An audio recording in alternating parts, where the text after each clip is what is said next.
Okay, if I can go back in time and watch one miracle, just for kicks, I think I'd love to watch this one. Because here's the blind man, he's in the Lord, I receive position.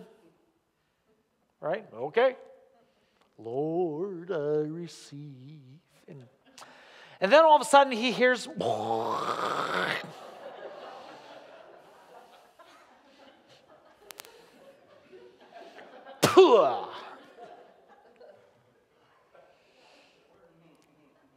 Jesus was quite a spitter.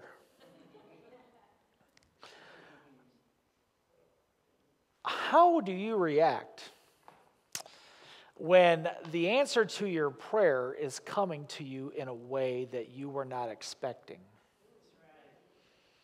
In fact, it might be coming in a way that you don't like. Jesus, I was kind of expecting, lightning in the sky, fire from heaven, a dove. And you spit on me. Have you ever felt spit on by God?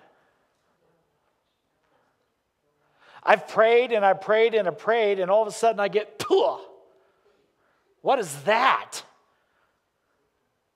I'm asking God for some good things. I mean, my intentions are good. I'm not like asking God to kill anybody. I just want God to heal me. I just want God to do this in my family. I just want God to work things out for my job. And all of a sudden, Pooh!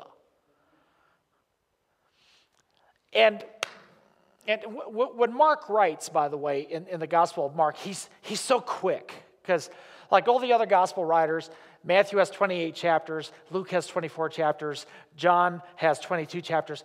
Mark gets it all done in 16 chapters. And so he's just like boom, boom, boom, boom, boom. He's just like really quick and to the point. Really, some of you know people like that. Some of you know people just like that. They're just really, really quick and to the point. And so all of a sudden, he took him, spit on him, and I'm like, whoa, spit? What are you doing that for, Jesus? Jesus, why is this person acting this way when I've been praying for him? They're supposed to change. Jesus, how come I feel a little worse after I started praying for you? What's going on? Jesus, some of the symptoms are still there. Spit on. I can't explain Jesus' methods, but here's what I do know, is that he's good. Because the man did receive his, in fact, the verse is still up there. He asked him, do you see anything? Besides your spit, I see trees. I see walking trees. And Jesus said, okay, it's time for another touch.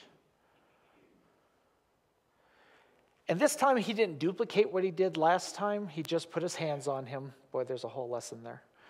He put his hands on him, and then everything was clear.